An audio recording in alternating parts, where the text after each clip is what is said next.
I'm so responsible, and I'm going on to my own life has changed. My own life has changed. Back then, I'm out of words, that special one. You were the special one. So deep in you made my life complete. You made my life complete. That you came into my life. You came in. I need your love. God, you made it beside. God has blessed me, baby. God was good to me when he sent you. I'm so happy, baby. Oh, yes, I am. Come and share my world, baby. Oh,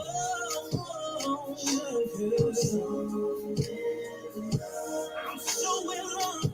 I'm addicted to your love, baby. Oh, yes, I am. You came in. I knew back then you were that special one. I'm so in love, so very love. You made my life complete. You made my life complete. Yes, you did, baby. No one can make it into my life. You done me with your love. Come on, my inside.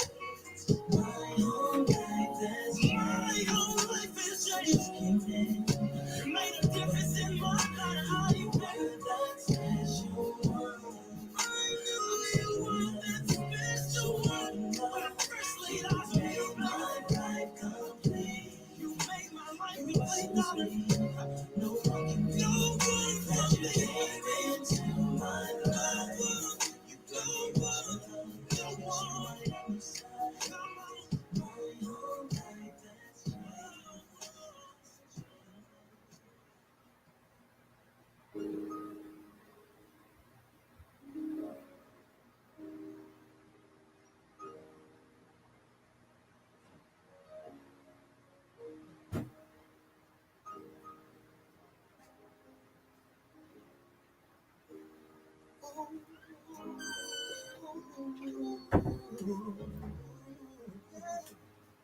If they believe in the Son by the Spirit, they know my talking. I couldn't drink that. And if it came in the sack, no stumps, no seeds in the back, I couldn't drink that. And if it dripped from my wrist and it looked like it shine like blue, then I couldn't drink that. But oh, yeah, I forgot to be the lover. If it wasn't for the 9 to 5 double up overtime, then I couldn't get that. If it wasn't for the Sunday all-star weekend game, girl, I couldn't get that. And if it wasn't for the dough, if Jesus showed where you know that, I couldn't get that. But silly me, oh, tell me how could I ever forget to be your love? To be loved, to spend my life thinking of you. Oh, I forgot to be the lover. When she starts bringing up older, and the fights keep getting worse. Oh, remember in her curse, that I look at one more time. Yeah, and you know she ain't wearing her ring. Oh, no, she starts playing little games, coming away from her. And then I put that woman first. If it wasn't for the makeup on my shirt, still out there chasing skirts, man, I couldn't drink that. And if it wasn't for that fight last night, you flashing out my headlights, girl, I couldn't drink that. If it wasn't for parole, still hooked up in my pillow, girl, you know, I couldn't drink that. But silly me, babe, tell me how could I ever forget to be your love? Your love, that you need love to spend my life thinking of you. Oh, I forgot to be your lover. When she starts bringing up ocean, fights keep getting worse. I'm telling you, brother, you better put your wall away. She ain't wearing nothing. Oh, yeah. She starts playing little games. I'm telling you, brother, you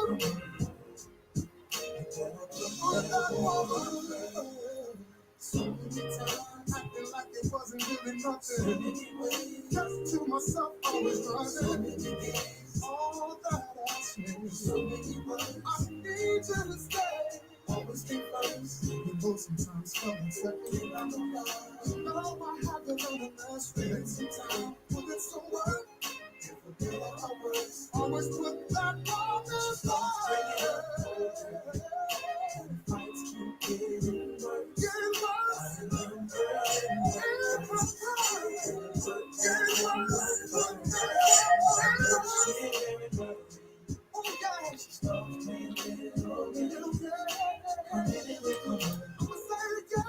You better put that woman, put that woman.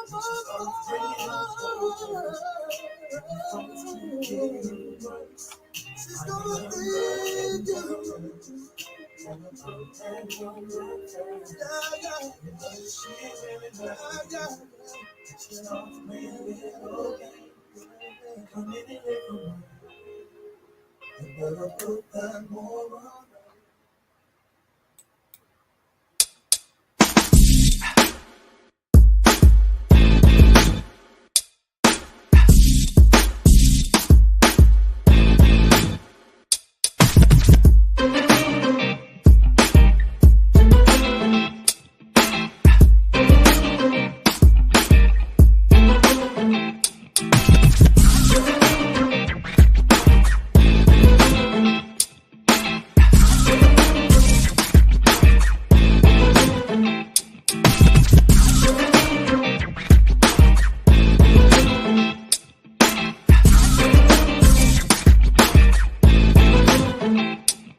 Live jump with leader Brad.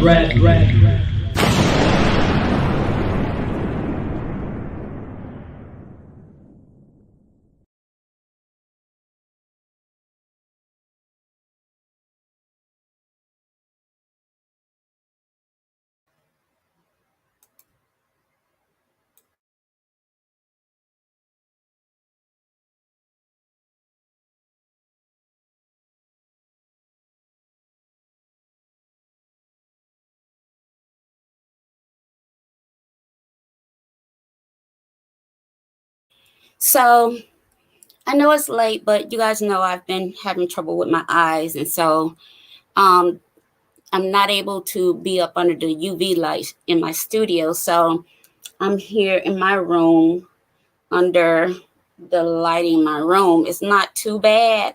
So I hope you guys can see me okay. If you can't, let me know. If you can, then it's a go. How about that? Let me sit up on the pillow. Maybe it'll give me a little bit more. Okay. So, like I said, you guys know I've been having trouble with my eyes from the radiation caused me to have really, really bad cataracts. So that's why I'm in my room, not actually in my studio because I just can't take the UV lights. I'm not going to even be on long tonight. But I had to come on to let you guys know, still in the campaign. And then we're going to talk about this case that just happened because it's really bringing up some issues in our community. When I say our, I mean the Black community, that is long overdue for us to talk about. And when I say long overdue, I mean long overdue. These are things that, let me get live in the comments with everybody. I want to say good evening to all of Facebook. I want to say good evening to my YouTube channel watchers. By the way, we reached over 200 subscribers on YouTube. Woo, woo. So every time we reach our next 100 goal, I'm going to post and give a shout out on social media, mainly on Facebook and on all my social media. Good evening to Periscope Twitter. Most certainly good evening to Instagram. All right, I think I got everybody. So let me swipe left to get in the comments. It says, did I do it right?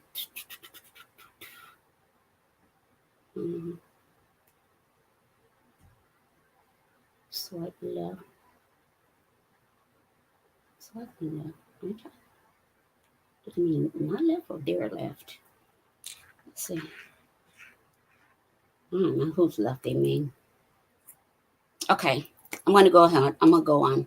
But anyhow, let's get into this.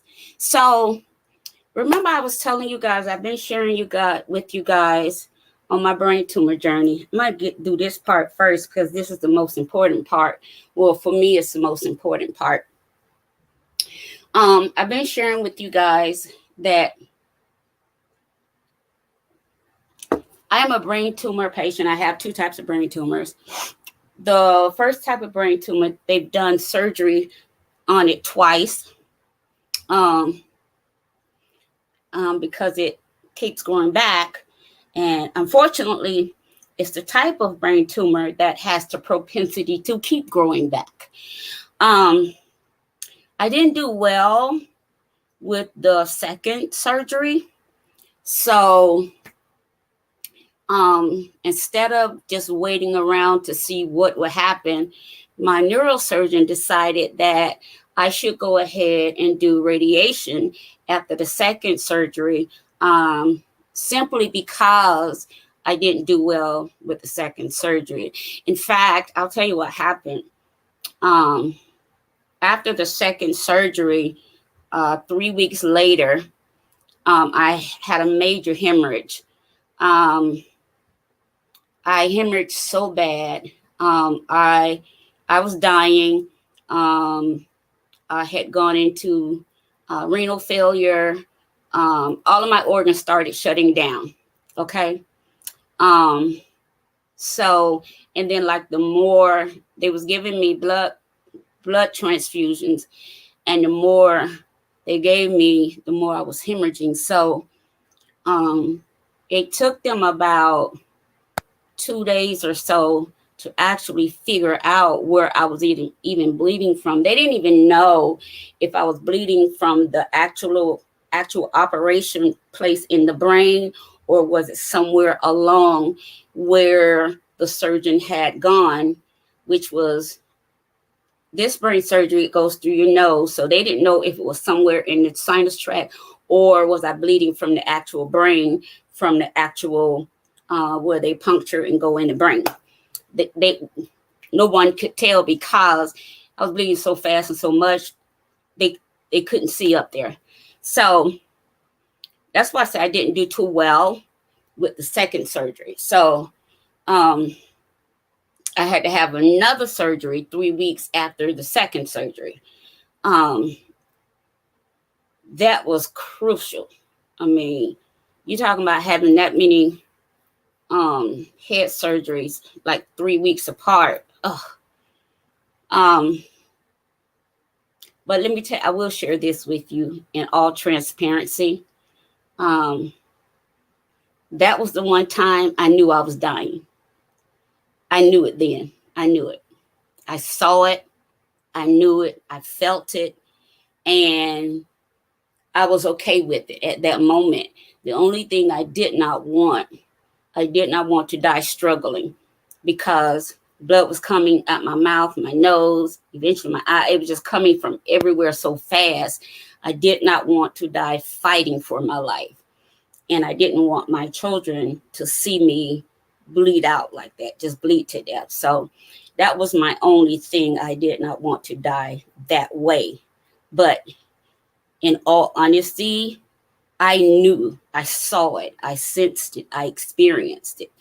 And my daughter, who passed away, she was like, "Come on, mommy, come on." I saw her. She actually came in the hospital room. You know, she was in this big green field, and she had this pretty lavender dress. And I saw all of that. I saw all of that happening. And so I knew I was dying. I mean, to me, there's no questions, if, ands, or buts about it.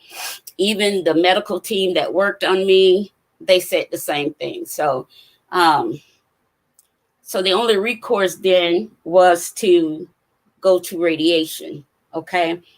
So I asked, well, what if I don't do the radiation? And so they were like, well, you have a greater risk of it growing back a third time. And a third growth would mean a third brain surgery. And they were like, well, we don't recommend that for you because the second brain surgery was really hard on you. And I'm like, yeah. The first brain surgery, I was kind of cool, but I was younger. When I had the last brain surgery, I was 50. I'm 55 now. So I was like 53. The last brain surgery I had was in October 2021. And then I hemorrhaged. And then my next surgery was in November 2021. Because I remember them letting me come home right before Thanksgiving that year. Because we thought I was going to be in the hospital for Thanksgiving because it took so long for them to even determine where I was hemorrhaging from. And then in 2022, in April 2022, I underwent April 19th, I believe, 2022. That's when I underwent the radiation. So everything, I didn't have a lot of time. I didn't have like a year to heal, then go back for something else. Another year to heal. No, everything was like boom, boom, boom, boom, boom. And I knew I had researched some about the radiation. So what I knew about the what is it called?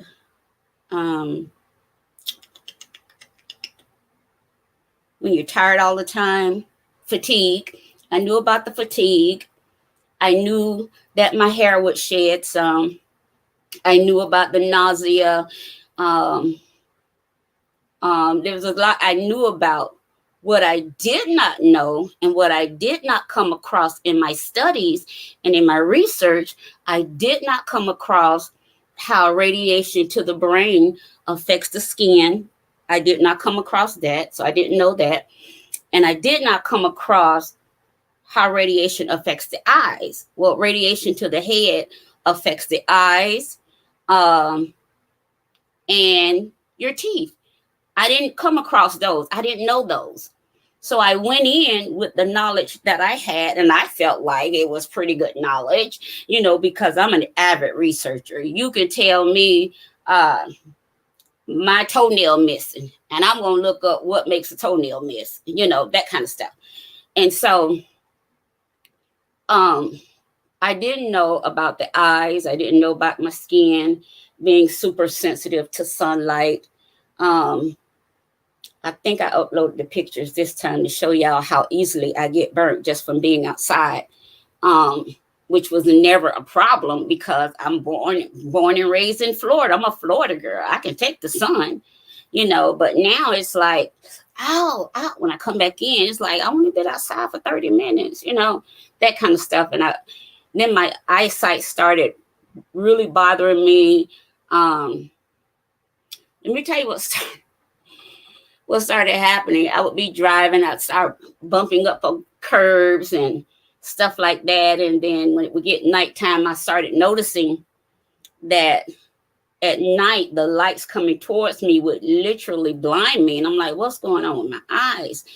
Now, in 2013, they first found the brain tumor in 2012.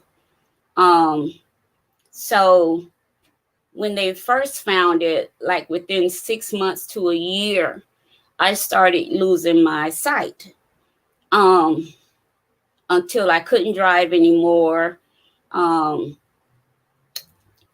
They advised that I didn't live alone because I was having strokes too regularly. all of that stuff. So I knew what it feels like to lose my sight or to lose my independence because of my sight, whether my sight is completely gone or the peripheral is gone or the frontal vision is skewed any kind of way. I know what that feels like. And to see that I'm now losing that independence again of driving whenever I want, whether it's night or day, sunny or fair or what have you, it's really frustrating. So I go to the eye doctor for them to see what's going on with my eyes. And I'm thinking, okay, well, maybe I need a new prescription. It's been a year. It's time for my annual eye checkup. So I go to get my annual eye checkup done. And they say, well, your prescription has changed. When the doctor was in there, she was examining me. She was like, you have really bad cataracts. And I said, cataracts? How did I get cataracts?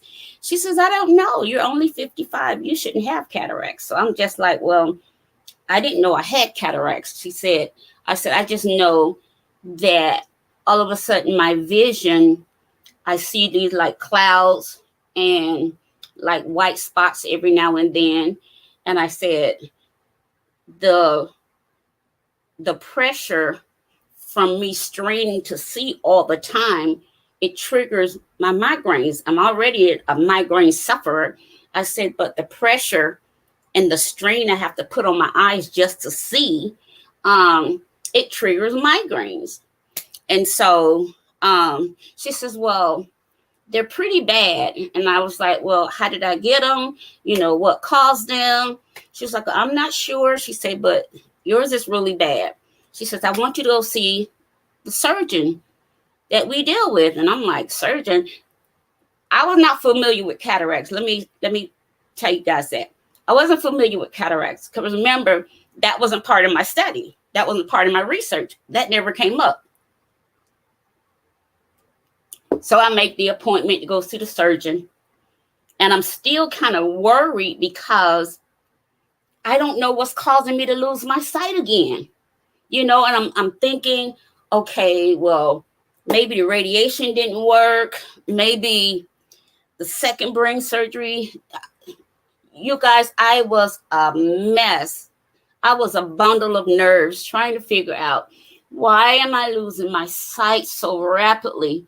You know, what's going on? What's going on? So I'm in the surgeon's office. They take me. It was about a 2.5, almost 3-hour appointment that day. They did everything.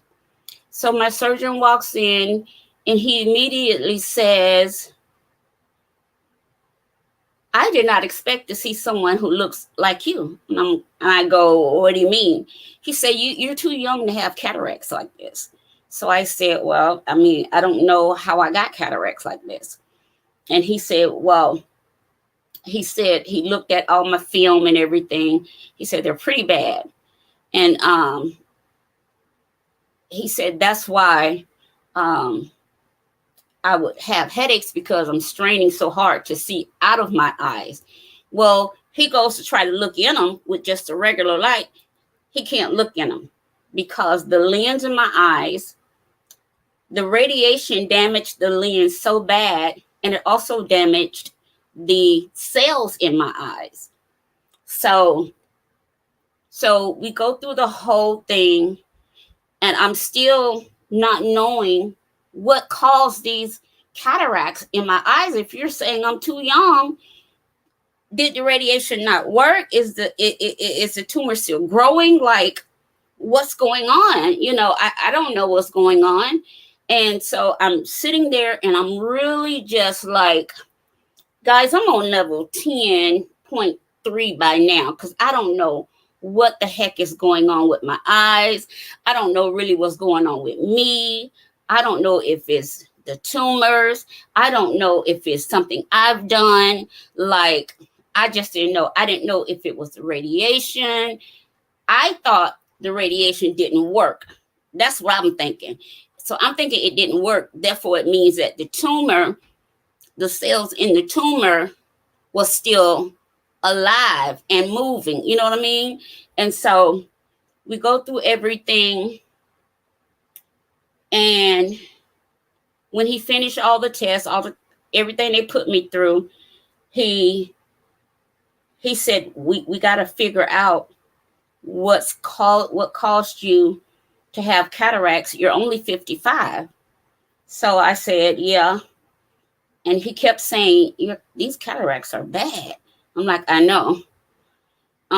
So we found out my right eye is my dominant eye, but my left eye, she just here for entertainment purposes and fashion purposes. She ain't really, she's here, but she's absent, you know.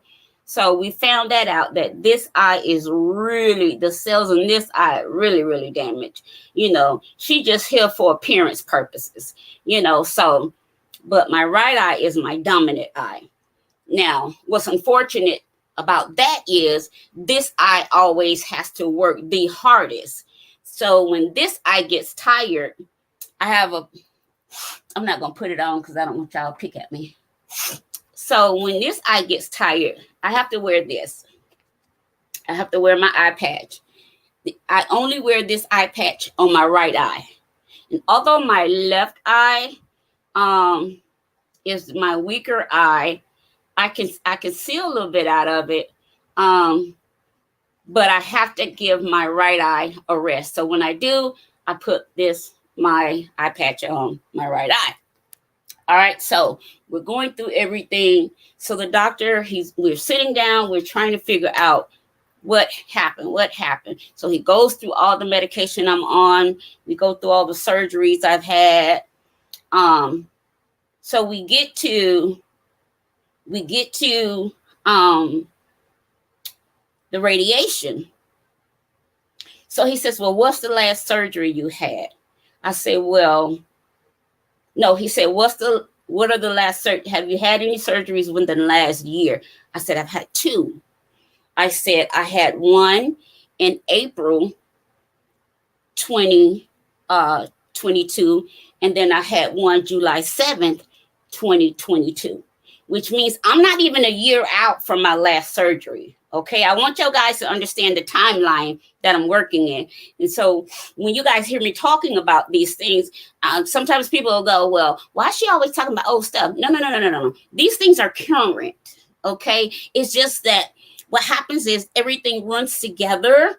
And every time I try to put something off to just give my mind, my body, my brain time to recuperate, my doctors will say, well, no, we don't have time for that. We have to do this. We have to do that, because with me, time is of the essence. Okay. So we're going over everything. I get to radiation. He said, when did you have radiation? I said, I just had it last year. He said, that's the problem. So my eye starts to water up. So I asked him, I said, are you saying the radiation didn't work?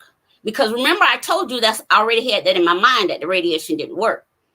I said, so are you saying the radiation didn't work? He said, no. He said, what I'm saying is, hold on, guys, I see a mistake I made.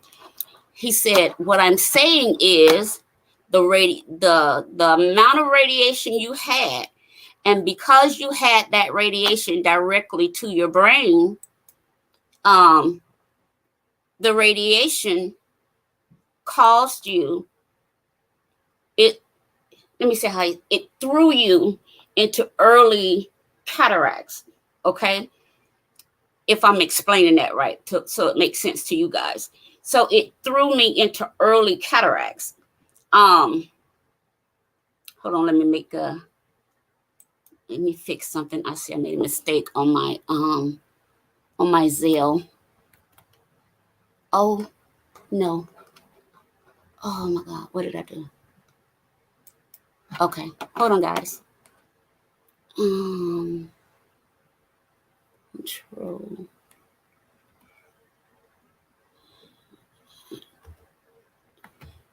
Yahoo.com.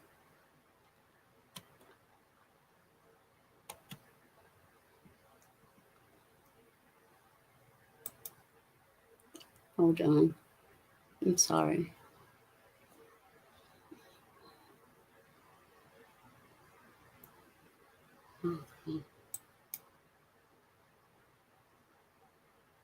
Okay, I fixed it. Let me put it back up there.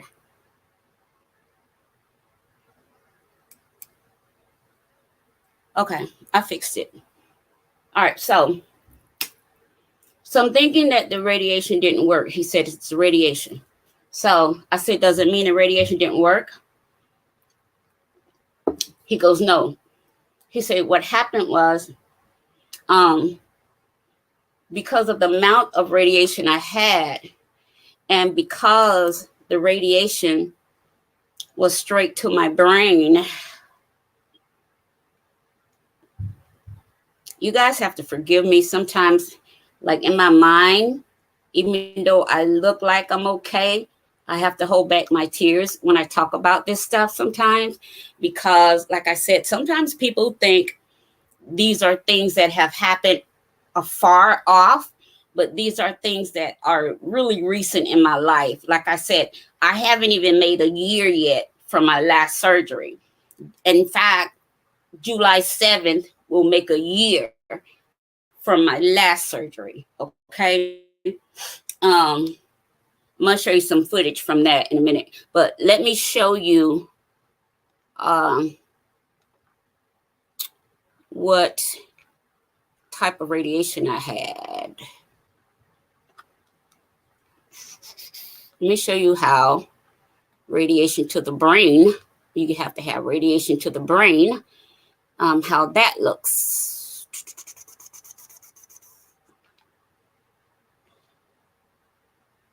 Okay, everything I show you guys is for educational and entertainment purposes only. I am not a physician. If you have any question surrounding your medical or your mental health, I do advise you to contact your physician or your mental health professional. All right, here we go.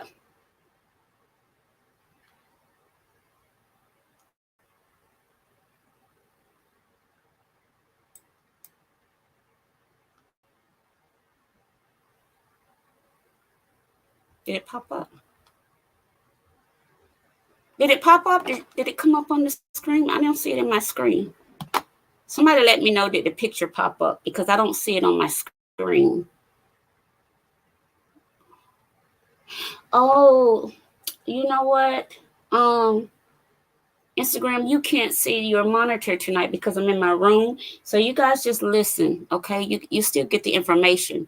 You just won't get to see the pictures like you normally do, because you have a monitor. When I'm in my studio, there's a monitor that you have your own monitor. But in my room, I don't have all that stuff set up like that. Okay, so there's a picture of me. Let me see if I can show Instagram real quick. Let's see. Instagram, can you see that? So that's a picture of me having radiation to my brain. As you can see, this metal thing is screwed into my head. Okay. It is screwed into my head. And I always tell people, I'm so thankful for my eldest brother coming to take me, because, and he took pictures. Had he not done that, I still, to this day, I just made a year from this surgery in April of this year, was a year. And I don't have any recollection of that entire day, even up to the point where I came home. All I know, I woke up the next morning at home, you know. So I don't have any recollection of that day. I don't know if it'll ever come back. But I just don't have any recollection of that day. So I was thankful that my brother took these pictures, so I can have some memory of that day. But let me see if I can get y'all to at least see some of the pictures. Let's see. I feel so bad, Instagram, because y'all always have your own monitor. Let me see if I put you guys over here, if you could see. Let's see.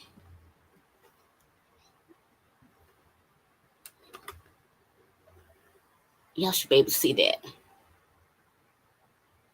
I hope you can see. Let me see if you can see.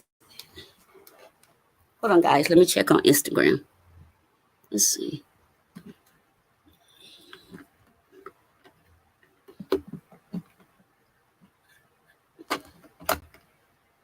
I don't know if y'all can see that. Instagram, can y'all still see that? Let me know.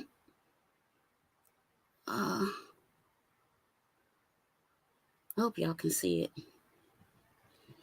Okay, so that's me having radiation. Hold on, let me readjust everything. I'm trying to get Instagram in the number so they can see. Let's see.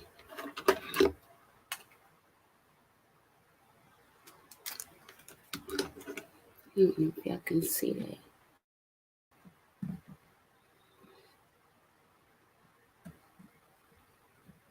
Instagram, if you can see that, please say yes or no, let me know. But anyhow, let me readjust over here. So this is me having radiation. As you can see, radiation goes directly to the brain. I have a clip I want to show you guys. Now, they made radiation look really simple on this clip, but let me tell you, that's not the experience I had. So, yeah, that's not the experience I had. So I'm going to show you a clip. I think it's like 5 minutes long. It shows you the process that I went through, but it wasn't 6 minutes. It's 6 minutes. I'm going to show you guys a video. All right. Let's see. Know what to expect when having Gamma Knife radiosurgery. In this video, you will learn about Gamma Knife radiosurgery. This includes what Gamma Knife radiosurgery is, how to prepare for your treatment, what happens the day of your treatment, what happens after treatment. What is Gamma Knife radiosurgery? Gamma Knife radiosurgery is a type of radiation treatment that is used to treat brain metastases. Gamma Knife radiotherapy is like getting an X-ray. It is a painless treatment. There is no cutting or burning. This treatment uses high-energy X-rays to destroy cancer cells. Gamma Knife radiosurgery only targets the tumor. This reduces the risk of causing damage to healthy brain tissue. Some Gamma Knife radiotherapy treatments use a frame and others use a plastic mask. Your doctor will tell you if you will have a frame or frameless treatment. This video is for patients having treatment with the frame. Prepare for your treatment. Planning MRI. Before your treatment, you will have a planning MRI. This may happen on the same day that you are seen in the brain mets clinic or afterwards. After your MRI, your radiation oncologist and the physics team will use these pictures to begin planning your treatment. What happens the day of your treatment? There are a few things to remember the day of your treatment. Eat a light meal in the morning. Take your regular morning medicine. If you take medicine for diabetes, eat before you come to the hospital. If you take your diabetes medicine on an empty stomach, your blood sugar may become very low. Wear comfortable clothing as you may be at the hospital all day. Do not wear any makeup or earrings. This may affect the fit of the frame or mask. A family member or friend should bring you to the hospital. They must drive you home after your treatment. This is because you may need medicines during your treatment that could make you drowsy. It is hard to predict how things will go the day of your treatment. It is best to plan to be at the hospital all day. Since you may be at the hospital all day, bring any medicine you need to take during the day. Keep your medicine in the original bottle. You should also bring a list of all medicine you take. Bring something to eat or drink. Bring something to keep you busy. For example, a book, DVDs, an iPod, MP3 player, or CD to listen to. Gamma Knife radiosurgery steps.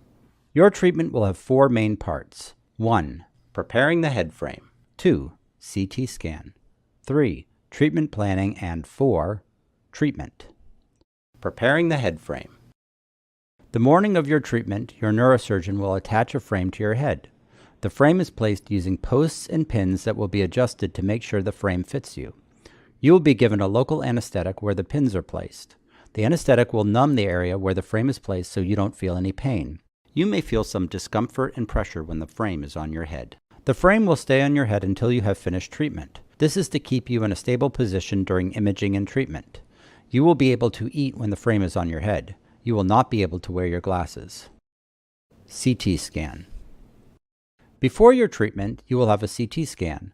A CT scan takes pictures of your brain and skull. Your doctor needs these pictures to help with the final planning of your treatment. The frame will stay on your head during the CT scan. After your CT scan, you will return to the radiation nursing clinic to wait while your treatment is planned. Treatment planning. Your doctor will use the pictures from your MRI and CT scan to plan your treatment.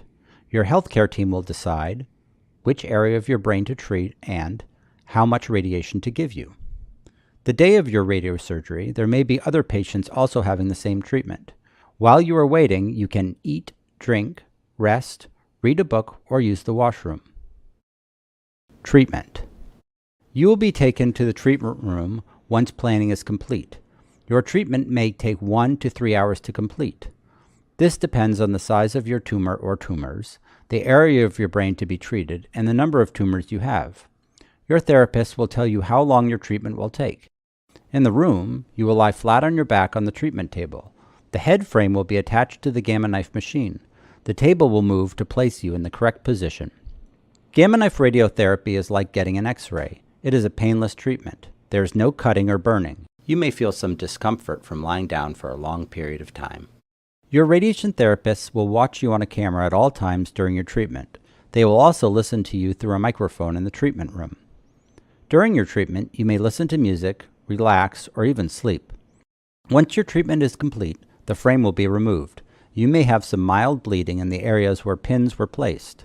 Bandages will be put on these areas. Keep these areas dry for the next 24 hours. This will help prevent infection and allow your skin to heal.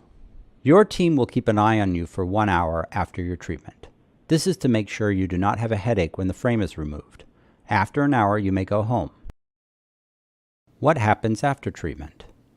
You'll be able to return to your normal routines after treatment. You may have a mild headache or some swelling where the frame was attached. Take acetaminophen or ibuprofen if you have a headache. The BrainMets Clinic is made up of different healthcare professionals who work together as a team. This includes radiation oncologists, neurosurgeons, nurses, and trainees such as fellows or residents. You may speak with different healthcare professionals each time you visit the clinic. Each of the healthcare professionals will know about your medical history. You will have a follow-up appointment with your doctor and another MRI scan about 3 months after your treatment. You may have side effects after treatment. These may occur after weeks or months. If you have any side effects you think may be related to your treatment, talk to your healthcare team. In this video, you learned about Gamma Knife radiosurgery. This included what Gamma Knife radiosurgery is, how to prepare for treatment, what happens the day of your treatment, what happens after treatment.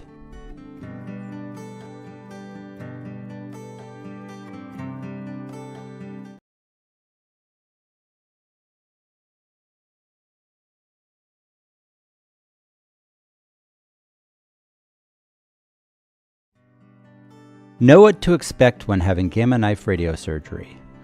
In this video, you will learn about Gamma Knife radiosurgery. This includes what Gamma Knife radiosurgery is, how to prepare for your treatment, what happens the day of your treatment, what happens after treatment. What is Gamma Knife radiosurgery?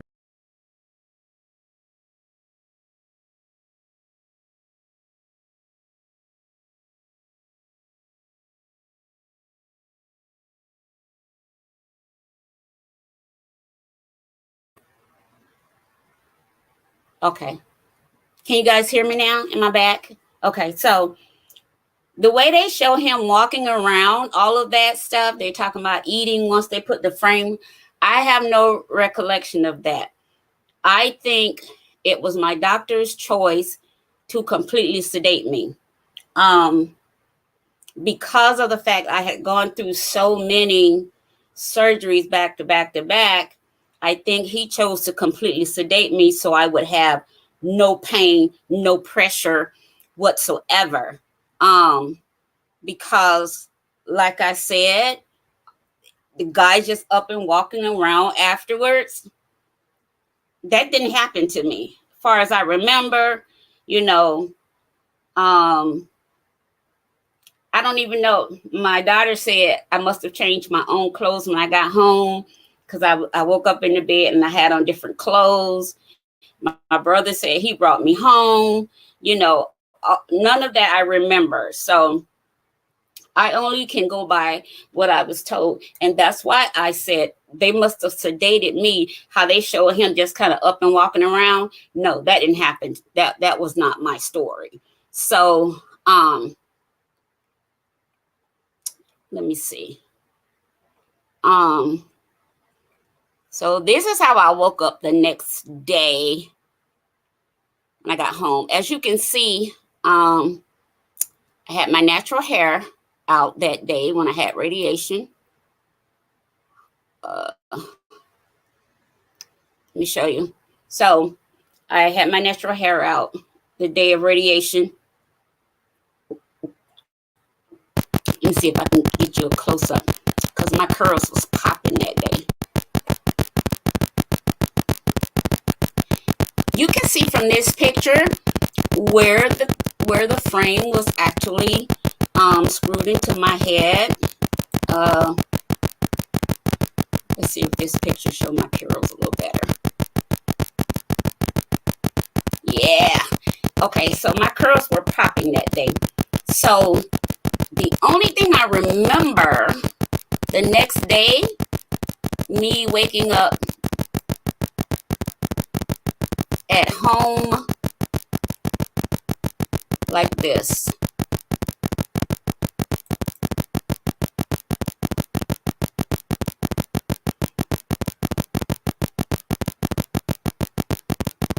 This is what I remember. This is what I remember waking up to the next morning at home. I don't remember anything else. So, that was my day of radiation. Okay. I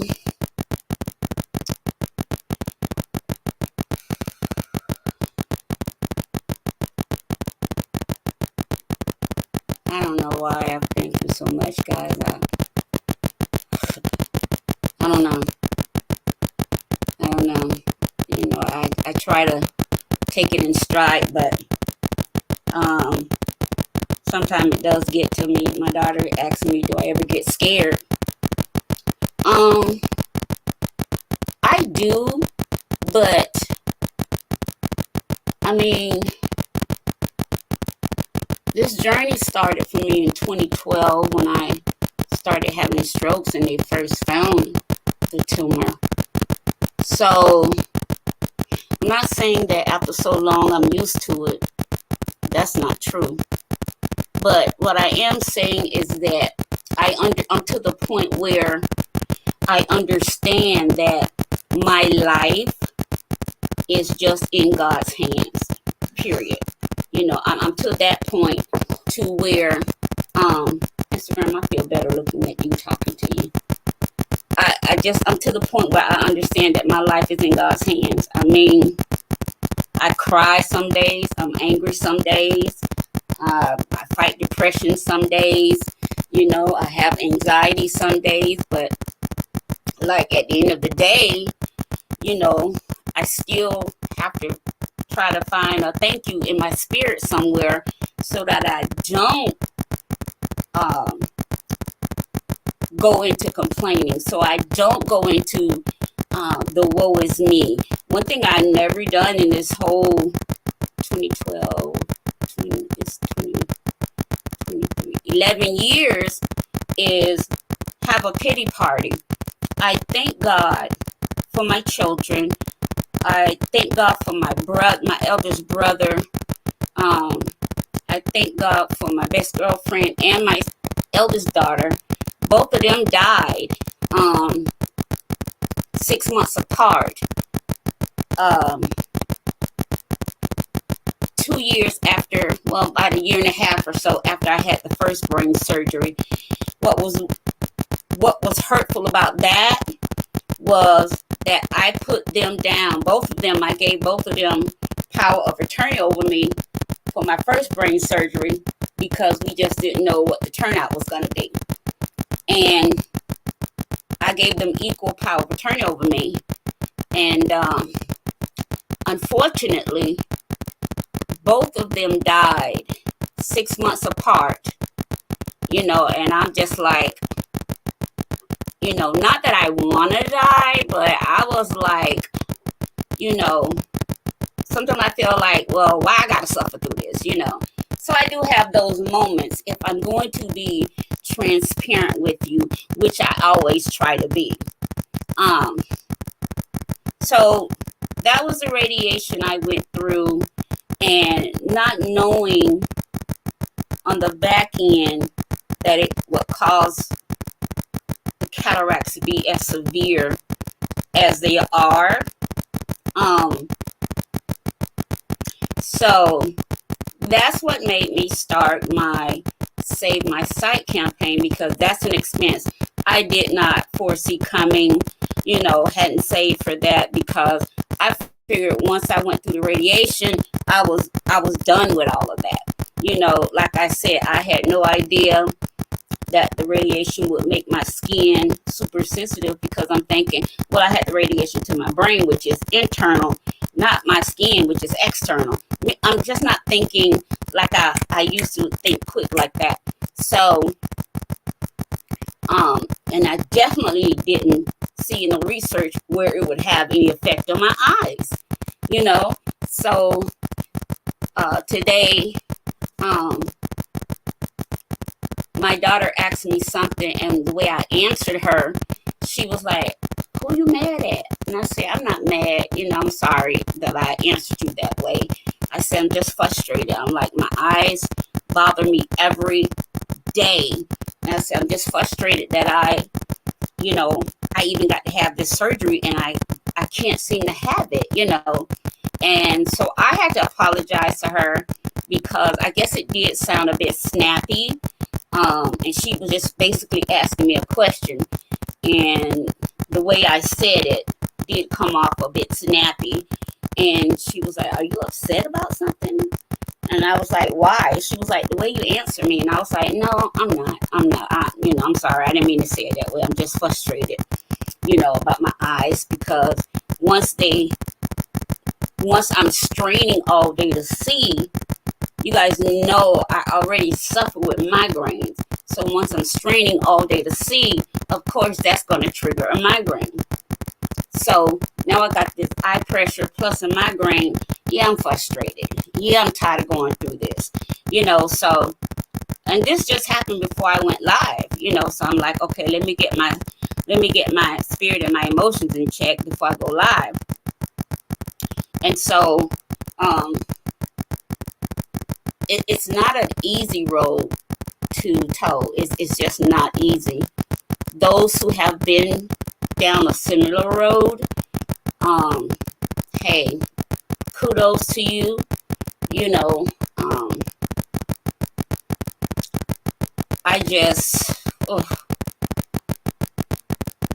I wish it didn't have to be this way. I'm just going to be honest. I wish I did not have to go through this. I wish I didn't have to have,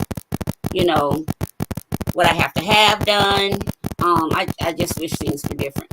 But because they are not different, this is what I have to do to get to where I need to get to. The good news is, I guess you say, how can you find any good news in all of that? Well, the good news is this. Once I get my eye surgery, my neurosurgeon said that I will no longer have any flight restrictions. So once I get my eye surgery, first thing I'm going to do is get me a passport, because I didn't have one. 11 years dealing with this, when I needed to get one, because I couldn't go nowhere, because of the spinal fluid pressure that will build up in my head. That's the second type of tumor I had. That kind of tumor is called pseudotumor cerebri. And so what it is not a mass like the first type of tumor. It's fluid, it's spinal fluid that builds up in and around the brain. But it shows up on a scan like a tumor, okay? A scan reads like a tumor. And so that's the second type of tumor that I have. Now that one, I have to keep my weight down. That one, I have to make sure I eat right. That one, I am still on treatment medicine for that one. And that's the one that will take my psych like that. You know, so I have to keep that one under control. And people say, oh, you're losing so much weight, you know, because weight is associated with that second type of brain tumor, because when the fluid stays on your brain, it's going to build up on your body. So I have to keep my weight down. Okay. So that's why I work so hard to keep my weight down and look the way I do. I know a lot of people think it's vanity, but for me, it's a life. So that's the second type of tumor I have.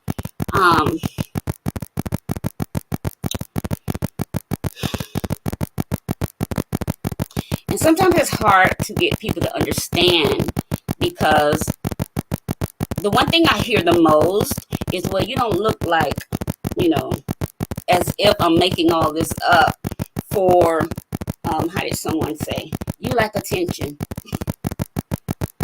Oh, God. Let me tell y'all something. Y'all already know I retired from pastoring, but I still care about my reputation. But if I didn't care about it, it'd be a lot of people already cussed out. And I'm talking about preachers, because that's who say most of the stuff to me. You know, like, I would put out my personal business showing y'all pictures of me when I'm not at my best for attention. Like, are you serious? And then if I go into my vanity mode, you know, that Leo side of me come out and say, child, look at me, like I need to do all that for attention. You know what I'm saying? Then you're going to have a problem with me being too self-assured. You know, oh, you got an ego. Oh, you know, so, you know, sometimes people are damned if they don't, damned if they do, dealing with some of you. But it is what it is, you know, and I try to share my story to bring awareness to these things, because I know for a fact in the Black community, these things are not as prevalent as they are in other communities. How do I know? Because every neurologist I have ever gone to have said to me, you need to check your ancestry, because your file reads like that of a old Caucasian or an elderly Asian man, period. I've asked questions. I still don't have all the answers I need, you know, but I don't know what else to do to get answers. Both of my parents are now deceased. My mom, she just died like instantly 2 years ago, you know, so I don't know where else I could get that information, you know, so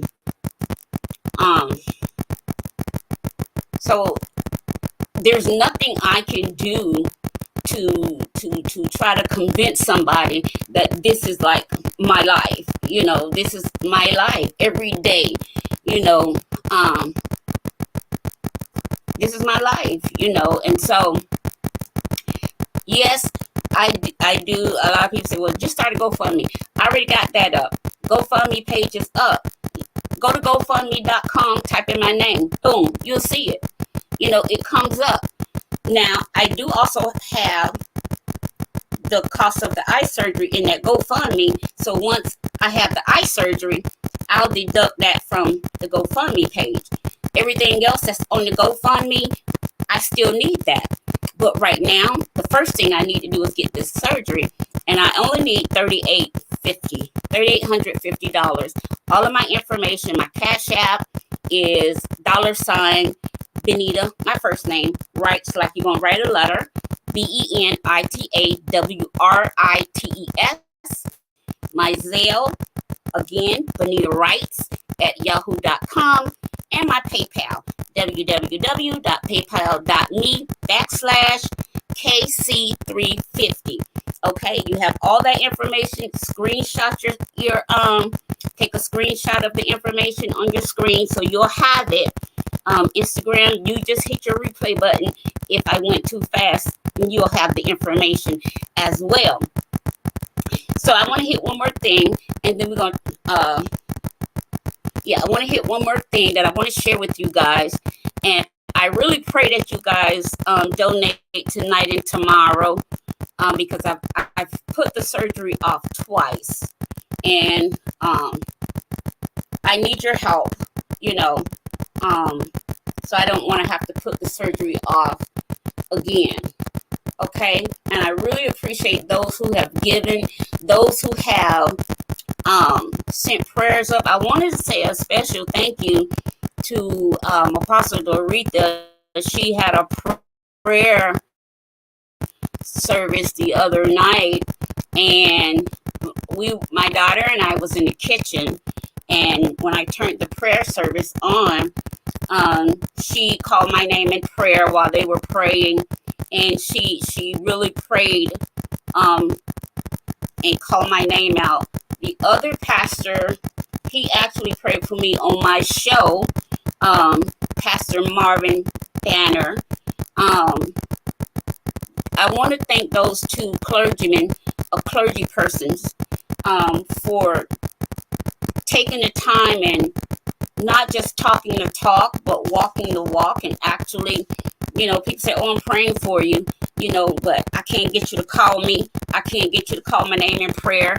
I watch y'all services because I support y'all, like I always have been doing. But I wanted to say a special thank you to those two pastors, because those are the only two pastors that have openly prayed for me, openly supported me in this journey. And that's no shade to anybody else. It's just the truth, like I said, when I first started the campaign, Apostle Dorita, she was the first one to give, so I appreciate those of you. And I know too many clergy people for me not to have gotten what I needed already. $38.50. It's like Apostle Dorita told me. She was like, well, at the beginning I needed $4,700.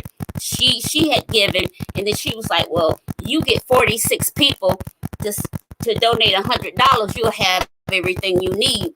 I know more than that many preachers, so it's down to $38.50, so if I use her method, if I can get 38 preachers, 38 people to give $100, that'll give me what I need,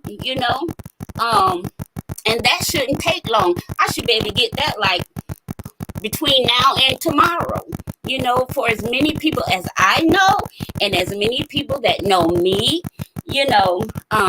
I should be able to get that, without anything said. Some of you that have said you were going to give, you haven't given yet. I need you to go ahead and keep your word so your girl can save her sight and we can stay in love with each other. Those of you that said you would even share the videos, I need you to start sharing the videos so we can stay in love with each other. So it's $38.50 is what I need. All the information, pick whichever one. All of it comes directly to me. If I get everything by tomorrow, I probably could go ahead and have my first surgery Wednesday. If I can get everything by tomorrow, or at least $1,700 of that by tomorrow, I can have my first surgery on Wednesday. Okay, so then that means I only need 17 people to donate $100 between right now and in the morning.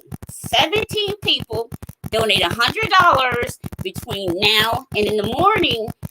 I can have the first surgery by Wednesday, and then the second surgery, I can have it on July 5th, okay? And then by the time July 7th come around, I'll be celebrating my 1-year anniversary from my last surgery. See how that works? So That's what I need for you guys to do.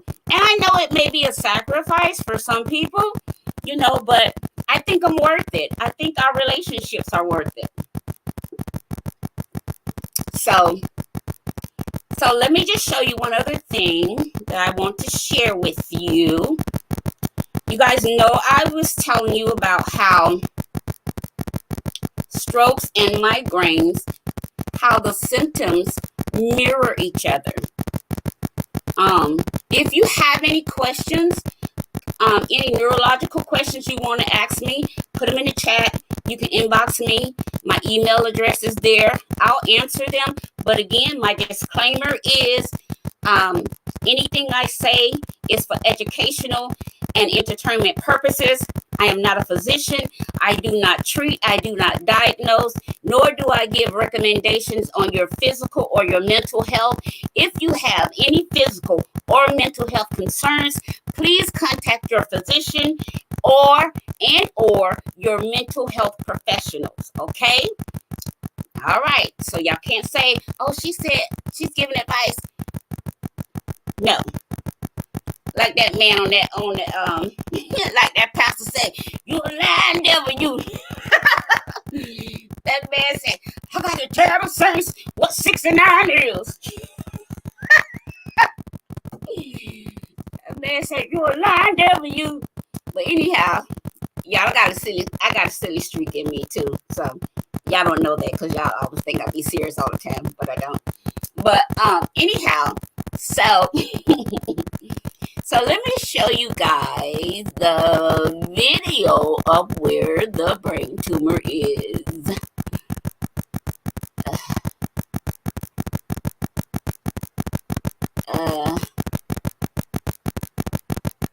So I need you guys to start giving while I'm actually on the air. $38.50 is what I need total, but $1,700 will get the first eye done. Okay, so I need you guys to do that. If you can do 50, do 50. But if you can do 100 or more, then please do that. Do the or more if you can, because you're basically helping me save my eyesight. All right, so this clip I'm about to show you now is me and my neurologist talking. He's actually going over my live scans, and he's telling me about the strokes that I've had. He's telling me about the brain tumor. He's showing me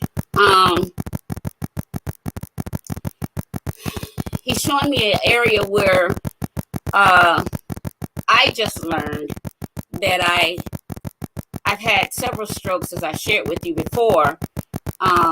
So I've learned that the strokes have left some areas of permanent damage, permanent brain damage.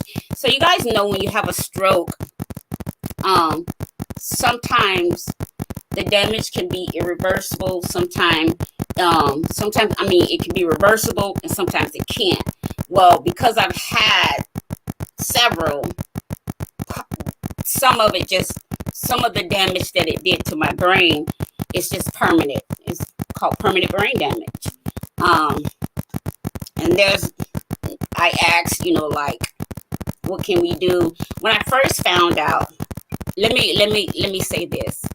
And guys, you can send stars while you're watching. Send stars. Stars is right down by where you write your comment. When you come on, click like and click share for me and say, hey, let me know where you're watching from. So, y'all forgive me. That's unfortunately when I'm searching for my words. That's just par for the course of having all that poking and priming and stuff done to your brain, So he showed me, because I have right brain strokes. All of the strokes I've had were right brain, which means everything on my left side gets affected. if you're prone to have left side strokes, that means everything on your right side gets affected. Most people will have right brain strokes, which means everything on the left side will be affected. And I want to talk about this because, you know, we were in June is still Men's Health, and we already know that just being African American, black, color, whatever you are these days, or whatever is proper, you know, high blood pressure, diabetes, strokes, high cholesterol, heart attacks, all of those, we're at risk just for the fact of being black. So when I do these shows, I really, really hope that you get the information that I'm giving and not just, you know, kind of brush it off, because strokes, high blood pressure, all of that is very prevalent for black people. Okay. So we have to do extra stuff to make sure we don't have strokes, make sure we don't have heart disease, make sure we don't get diabetes, make sure we don't have high cholesterol. We have to do extra stuff just by the reason that we're black. Okay. So, when I found out, that I had permanent brain damage from the strokes that I had already had, I was so desperate. Let me tell y'all a truth of what I did. I was so desperate. I started researching brain transplant, because I was like, okay, well, you can transplant anything in the body. Why not, you know, like that? So, and I was very sincere. You know, somebody might be saying, oh, she can't be that naive. It's not about my naivete. It was the fact that I'm desperate. You know, I was desperately seeking some kind of solution. You know, I'm 55 and I got permanent brain damage. Like, you know, that's a hard pill to swallow for me. You know, just like I told you guys, when I was having strokes, I would always lose my numerical and my alphabetical sequence. I couldn't say my numbers past double digits. My alphabet, I couldn't get past G or so. So, you know, and I'm sitting there every time the lady would ask me to do something, I would be offended. And I told her, I'm like, lady, listen, I have a legal degree. I am not going to sit here and be asked to say the alphabet for you. And she was like, Ms. Bradley, this is the only way we can assess how much damage these strokes are doing to you. I was livid. I was ashamed. I was hurt. I was offended.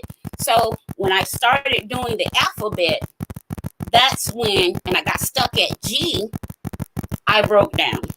I totally broke down because I could not remember what came next. What happened was I had to have, each time I had a stroke, I had to go back through physical therapy, back through occupational therapy, back through speech therapy. So what I did was, that's when I wrote 4 books. After I learned how to put sentences and stuff together again, I turned around and wrote 4 books in 1 year. They're all on Amazon. Look for my name, either Pastor Benita Bradley or Pastor Benita Camelia Bradley on Amazon. All of my books are on Amazon. Y'all need to go buy them, okay? 2 of them are on, what is that thing called? When you can download the books? Kindle. So, the video I'm going to show you now is a video of my doctor and I talking. This video is like a week or so old. It's not that old. It hadn't even been a full 2 weeks yet. So it's like a week or so. Might be 2 weeks, but barely at 2 weeks. My doctor is explaining everything to me. But I was so desperate, y'all. I looked up brain transplant. And the unfortunate thing, I found that you can transplant anything in the body but the brain. You know, because once you disconnect those nerves, there's no way to reconnect nerves in the brain. There's absolutely no way to reconnect them. And that's how come when you have as many strokes as I had, that's why the damage to those areas are considered to be permanent. So that means there's nothing we can do to reverse these areas of damage. Okay. So I'm gonna let you listen in on the conversation with my neurologist, and I really want everybody to pay attention. If you would click like and click share the video. That's not hard for anybody to do. I like for you guys to share, because I do give out a lot of information that you can use. That's really, I know it's good information because I do good research, and I don't mind sharing what I find. So I do get a little emotional when I watch this, but I also know that the reason why I'm still here, and the reason why God gave me these platforms that's all growing by leaps and bounds, is for me to show forth his work, his miracles, his glory in the earth. Okay, so doesn't mean I'm perfect. I'm not gonna try. I don't go through all that.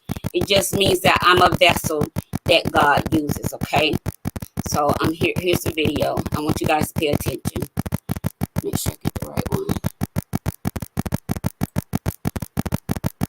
And then, let's see, three pictures up here. So that's the side. This is the front. And then this one is going to be,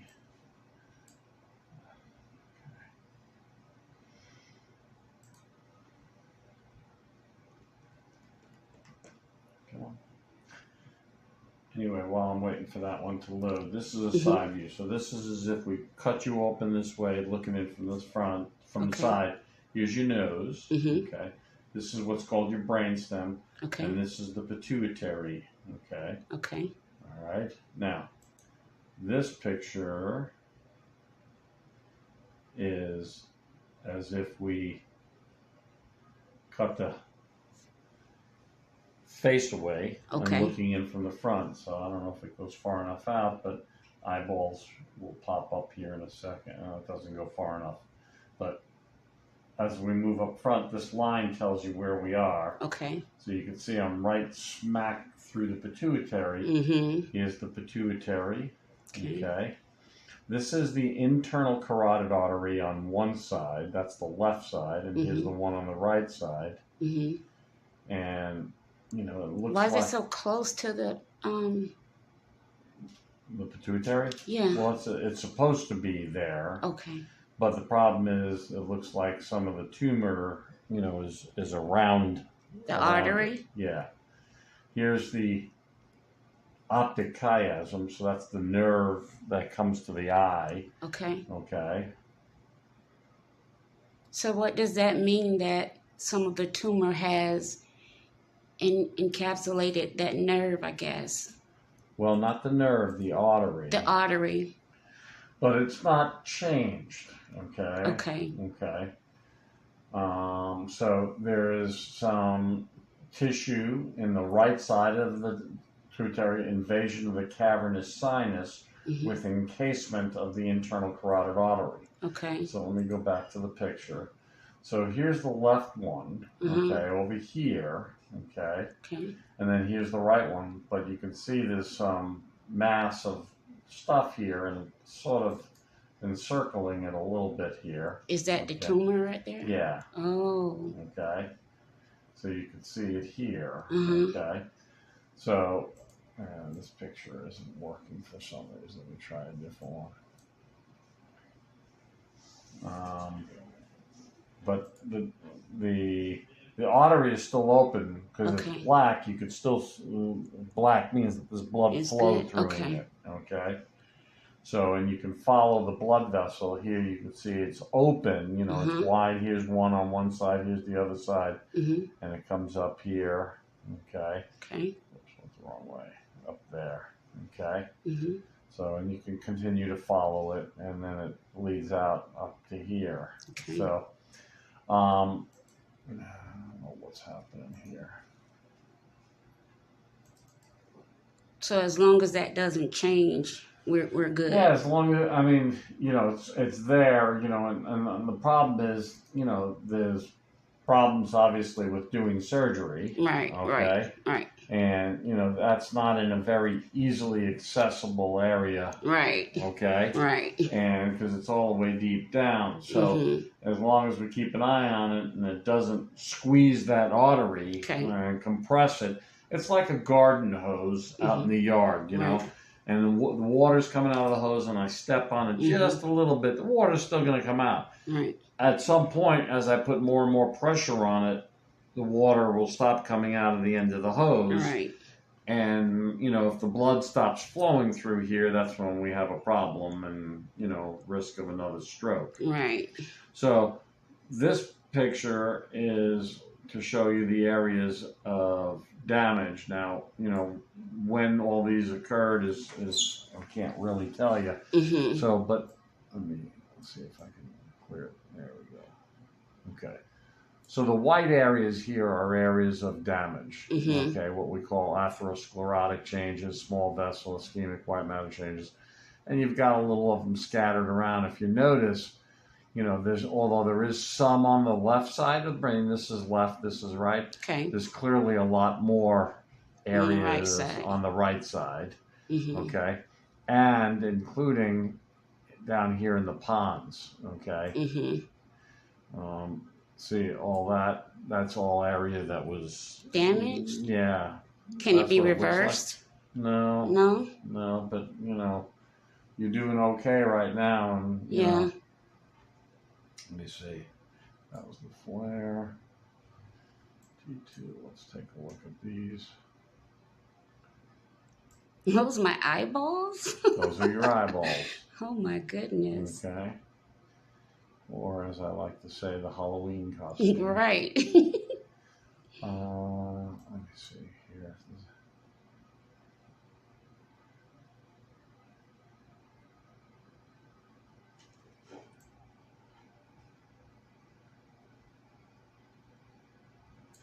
So there's a little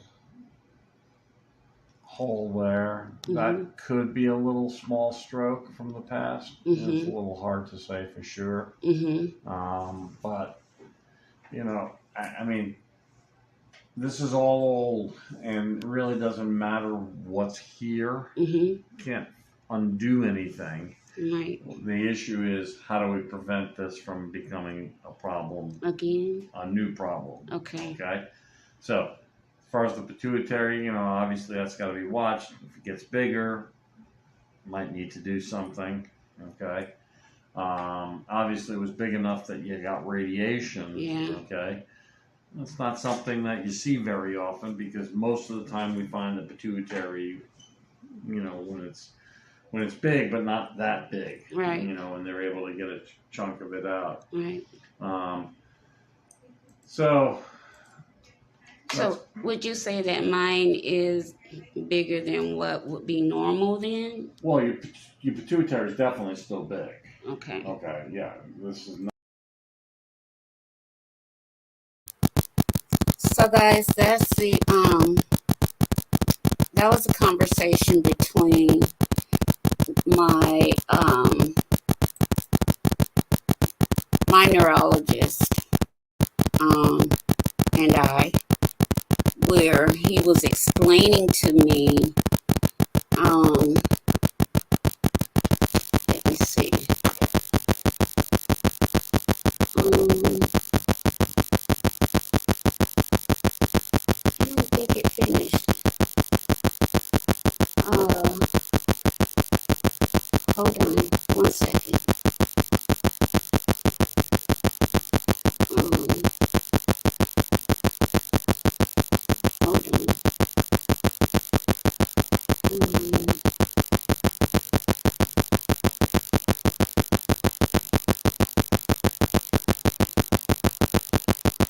Let me see if I can play it in fast forward.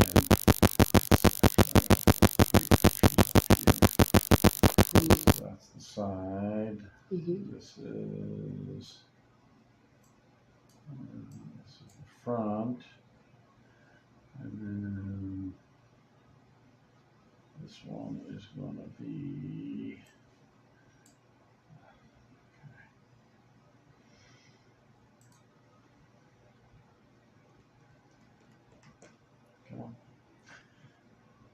while I'm waiting for that one to load. This is a side view. So this is as if we cut you open this way, looking in from the front, from the side.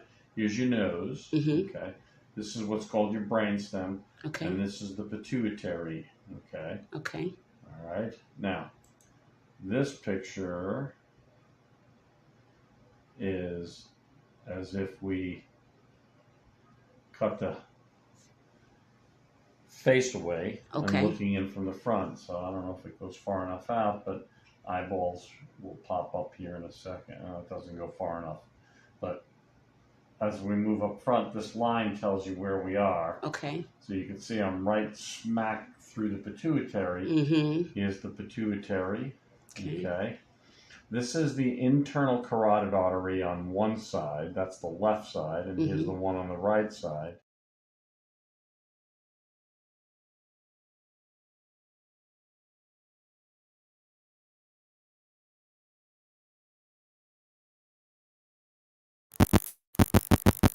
Okay, so I'm not that good. I haven't figured out how to fast forward it like I thought I did. So I'm not gonna make you guys watch the whole thing again. I was trying to fast forward it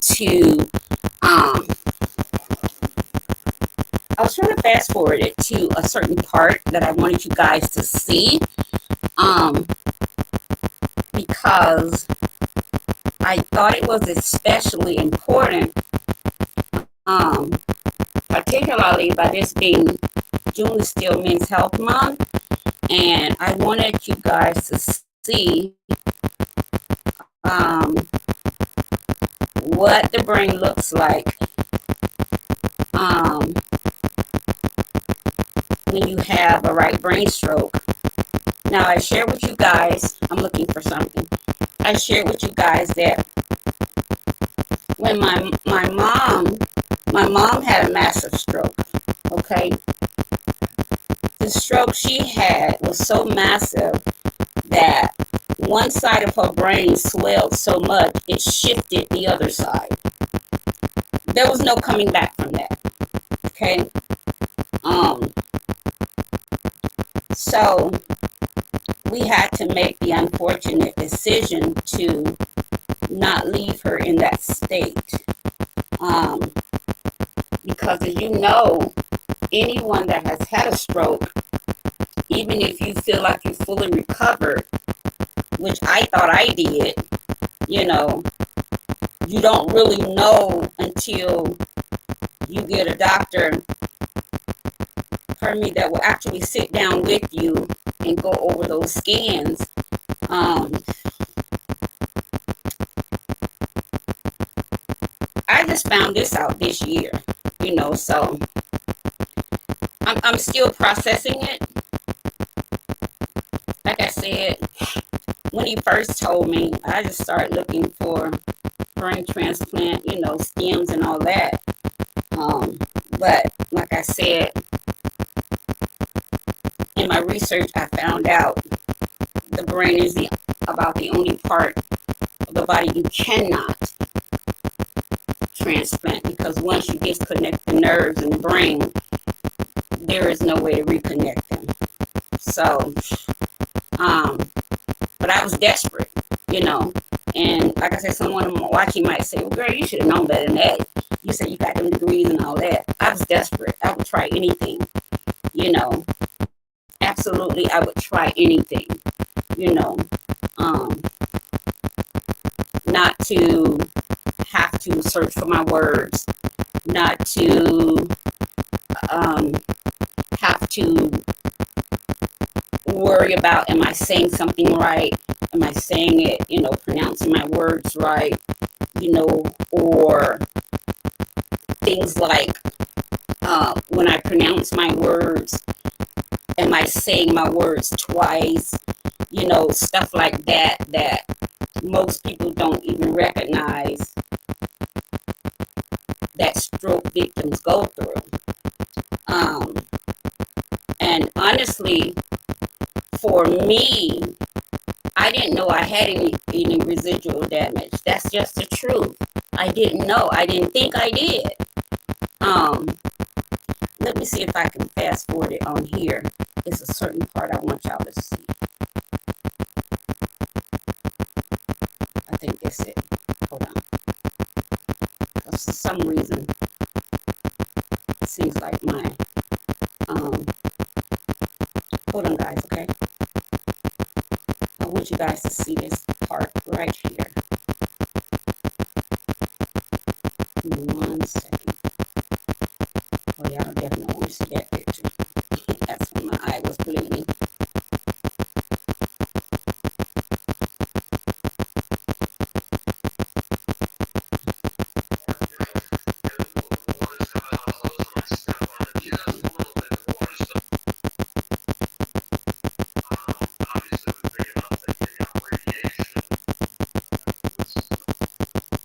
Sorry.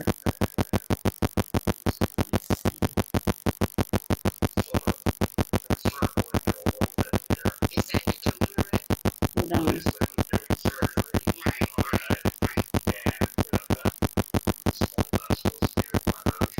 Okay. You've got a little scattered around. If you notice, there is some on the left side of the brain. This is left, this is right. Okay. There's clearly a lot more areas on the right side. Okay. And including down here in the pons. Okay.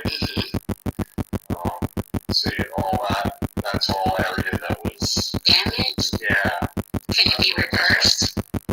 So did you guys see when he was showing the difference between the right side and the left side? That's the part I wanted you guys to see, and I don't know if it played, so I'll show the video again. Trust me, that won't be the last time you've seen it, but I wanted to make sure for those of you that are listening, especially for the men, and hold on, let me turn this down right now, especially for the men and women as well, but mainly for our Black men, because like I said to you, we're more prone as African Americans to have strokes, high blood pressure, diabetes, high cholesterol, and heart disease. Okay, those are our 5 things that we're prone to have just by the fact that we're Black. Okay, so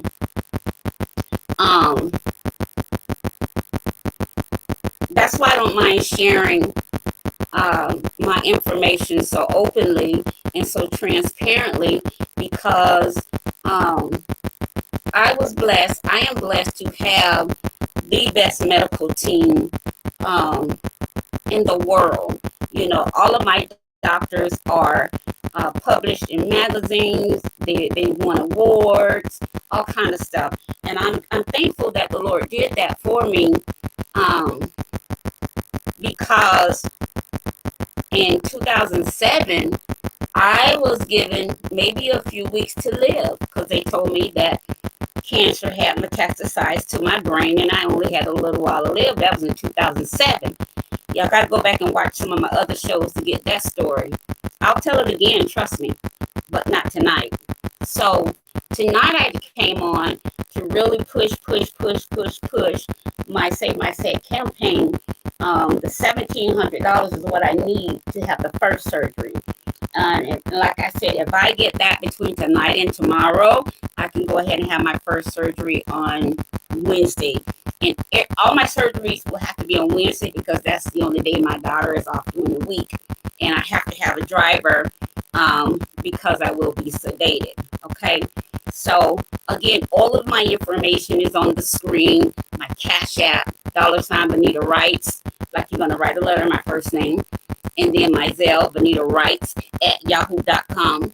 And then my PayPal is www.paypal.me/KC350. Okay.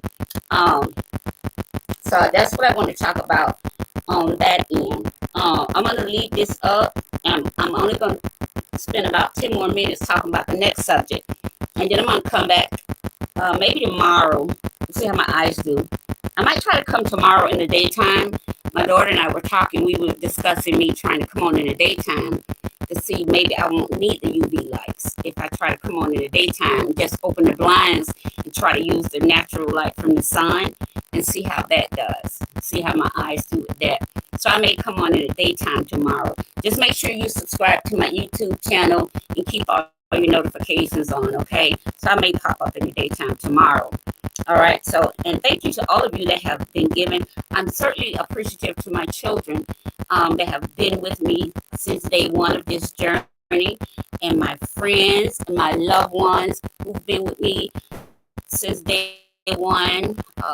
Train has been with me since day one. My daughter, my son, my grandbabies have been with me through day one. My daughter, who's deceased, my best girlfriend, who's deceased. You know, I just want to thank people. Sometimes you don't know how life is going to take a turn. So you always try to give people how they say, give people their flowers when they live in, you know, because you never know what might happen. They'll be here. So I want to always thank the people that I love and thank the people that have shown me love, you know, through this entire ordeal, because I'm telling you guys, and I'm being as transparent as I can. There are times it gets really scary for me, but I try to keep pushing, and I keep pushing, and I keep pushing. As you saw in the video, right now, I just tell people my life is in God's hands. You know, my main objective these days is not to have another stroke. That means no stress, no drama, none of that, you know. Unfortunately, sometimes that means no relationship, unless it's somebody that's really mature enough that knows what he wants, and you know, and his mind ain't every which way, you know, and he don't have community opinion, he don't have community eyes, and all that kind of stuff. I can't do all that drama. I can't do all of that in my life at this point. You know, my objective: not have any more strokes, enjoy myself, and live. That's my objective. You know, so I think that when you start getting older and you realize, okay, this may be something that's going to affect me down the road, then you start seeing life for what it is. You know, I'm thankful every day that I wake up. I'm thankful every day that I can still do for myself and all of that kind of stuff. But I'm also thankful for the people that are in my life, you know, and I want to let them know that I love them so much and I appreciate everything that they do for me. I mean, it doesn't matter how big or how small. Those people that I name, I appreciate everything. I don't appreciate the headaches they give me sometimes, you know, but that's life. Comes with the territory when you love somebody. So, but I appreciate you guys so much. Just for being with me. Oh, my sister-in-law Michelle, she was at the first surgery. My sister-in-law Vernice, she was here to visit. She comes to check on me when my brother comes from Orlando. You know, so I'm just thankful. My other brother, Derwin, he's helping me out with my eye surgery. You know, so I'm thankful. I'm thankful for the people that are in my life that, you know, that know me and that love me for who I am, you know. So I just want to give those people a shout out. And the last thing I want to talk about this case with Carlisha Hood and her son. I just want to touch on it real briefly, and then I'm going to get off of it because it really gets my blood boiling.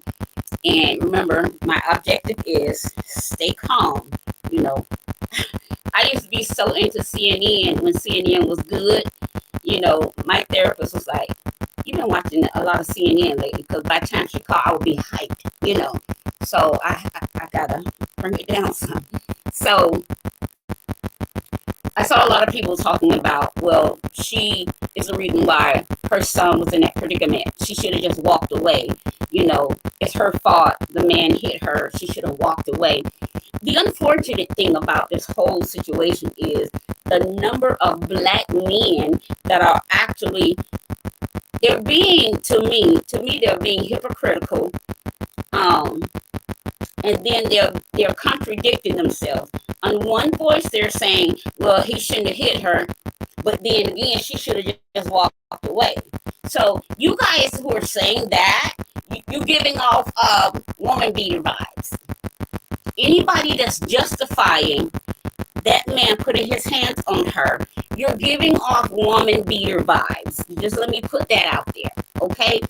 Anybody that's saying, well, she's culpable, you too are giving off woman beater vibes. And if you are a woman saying that, you are giving off, I get my beat vibes, okay? Because if you getting your butt beat, you gonna think it's all right for another woman to get beat. That's why the girlfriend was laughing. That's why they thought it was funny. Because they figured if a man beat on them, it ain't nothing to watch him beat on another woman. But I tell you this, he won't be beating on nobody else. He will not be beating on nobody else. I don't know a man alive that will stand there or sit there and not come to his mother's aid. Period. Period. I know my son got a fuse shorter than my nail when it comes to me. Like, shorter than my nail, for real. And my son got all kind of skills. He got combat skills. He got hand-to-hand combat skills. He teaches karate, all that other stuff. You know, he teaches a lot of different levels of martial arts, all that kind of stuff. You know, so I seen a video. He was doing security at this club or whatever, and excuse me, I seen a video, and I seen this big crowd, and all of a sudden, I see an officer get pulled into the crowd. Next thing I see this ninja-looking dude jump over the railing, fly into the crowd. It was a big woman fighting, big girls fighting each other. Let me put it like that. So much so, they had grabbed hold to one of the officers that was trying to break them up, and they pulled him into the big circle of women fighting. Well, when I was watching the video, all you see was this ninja-looking dude fly over the railing. When I saw it, immediately, I said, that was like my son. And I'm like, nah, that can't be him. That can't be. But my mind kept saying, that's your son. So, next thing I know, the video starts saying, well, the word was that he had pow somebody. Well, I'm like, oh my God, that was him. You know, so the crowd, the women were so unruly when they tried to pull my son into the crowd. You know, he did what he had to do to get them off of him. So then they start saying, oh, you hit a woman, you hit a woman, you hit a woman. But they started attacking all the officers. So if that had been the case in this situation, you all would be justified in saying the dumb stuff you're saying. But because this woman has no culpability, you all need to stop saying dumb stuff. It's not like she started a fight. It's not like she threw the first punch. It's not like she went there with the intention of looking for somebody to fight or unalive. It's not like her son was just waiting for his opportunity to unalive somebody. You guys need to stop this narrative. And I'm so angry that it's our own people that keep spewing this narrative that this child was in a gang and thug and this. Let me tell you something. I don't know a man walking this earth that could have stood there and watched that go down. First of all, they claim she texted her son and said, bring the pow in. She never did. In fact, the boy could see what was going on from the car. So he got out the car with the pow in his pocket. When his mom realized he was standing at the door, you can clearly hear the woman say, get back in the car. The man was arguing so much with her, he goes, get back in the car. Who? He don't even see the boy. He's so busy trying to fight this woman, he was going to hit that woman regardless. It was all on him. My friend said, like the old folks said, that boy had death on him. He came there to do something to somebody that night. So regardless, everybody's like, well, she should have just walked away. How could she have just walked away when the man is literally in her face?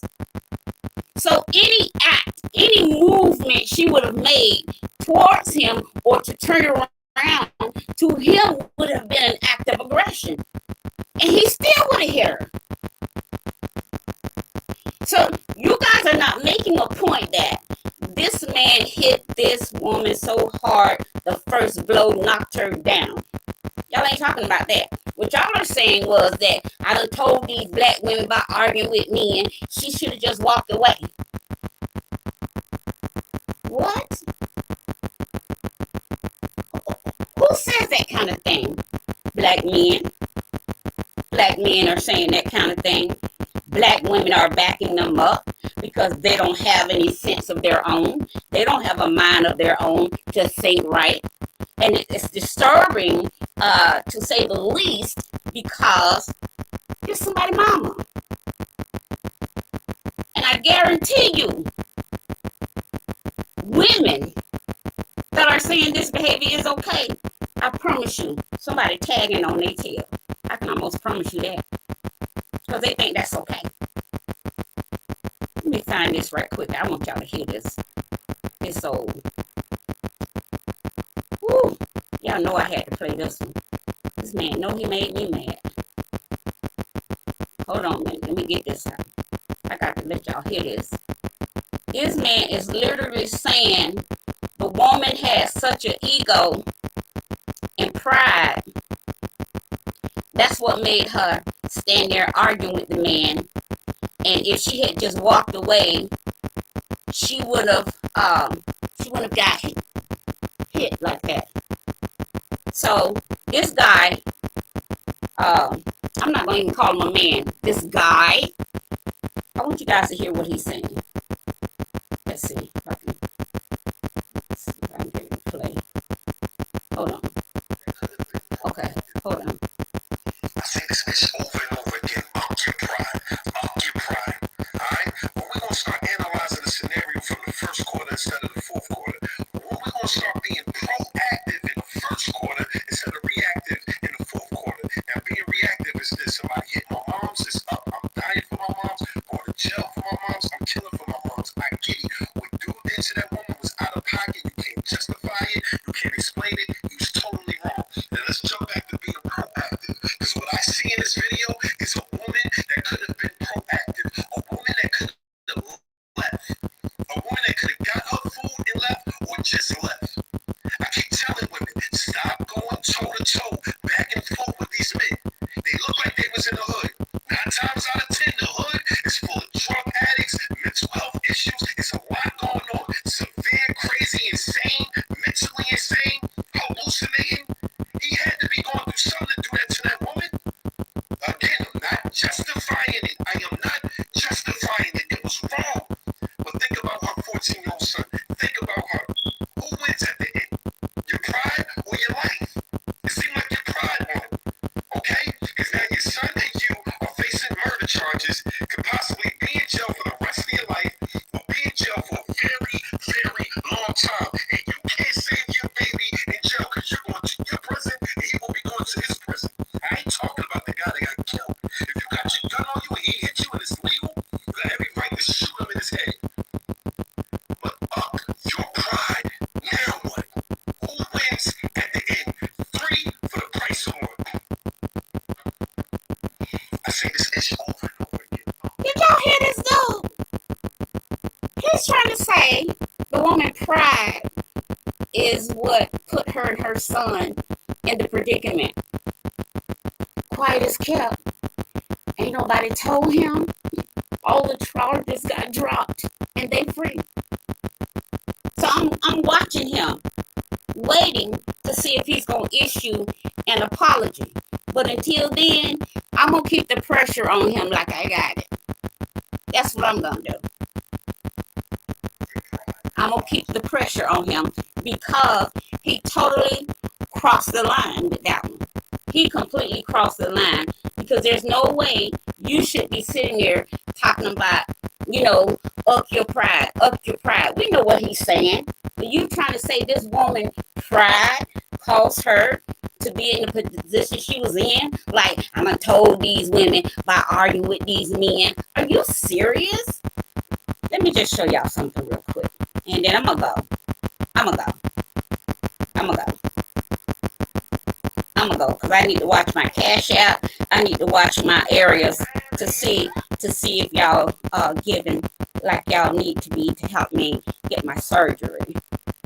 So I can get back in my studio.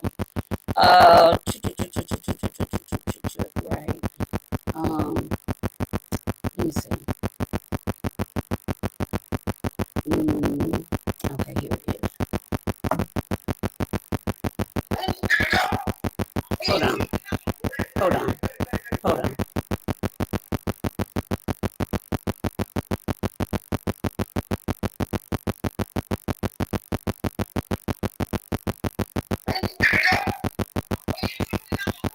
Give me 1 second. Let me go to the other one. Because they're saying she told her son to come in and pow the band. But I want y'all to hear her clearly tell her son to get in the car. I want y'all to hear her say that. Give me 1 second. Let me go to this thing right here and pull this up. Because, you know, people will only tell their truth.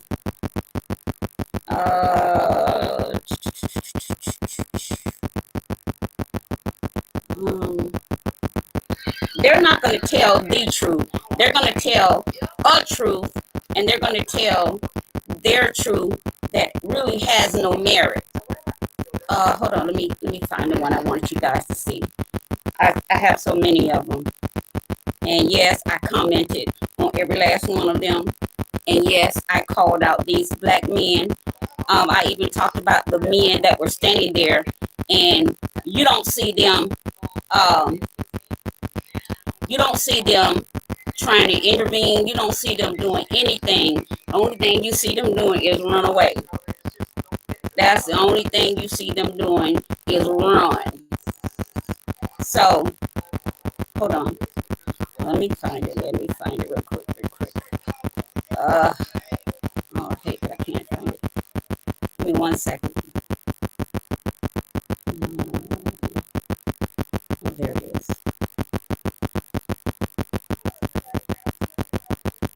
Hold on.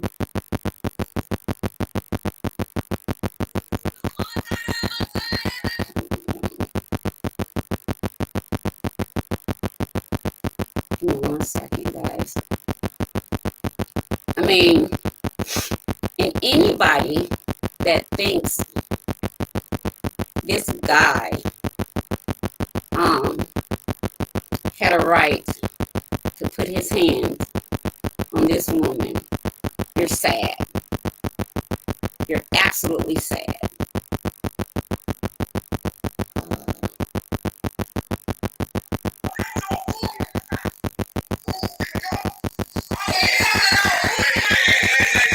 Hold on. Did y'all hear her say, I want y'all to listen. When she tells her son to get in the car, the man is so close in her face, he doesn't see the son. So when she says, get in the car, the man says, get in the car? Who? He thinks she's talking to him, but she's talking to her son. Now, the liars said, she said, go get the gun. But then they said, he said, go get the gun. That's not what was said. I want you guys to listen to this, and I want you to hear it for yourself.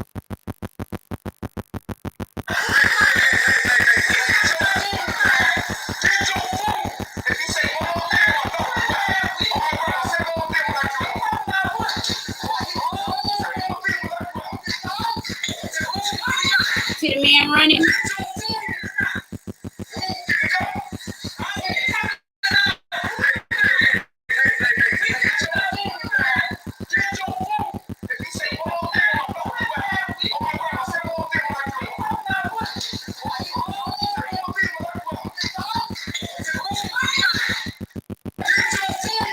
Y'all see that?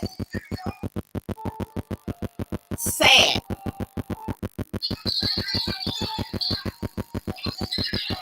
Here it is from another angle.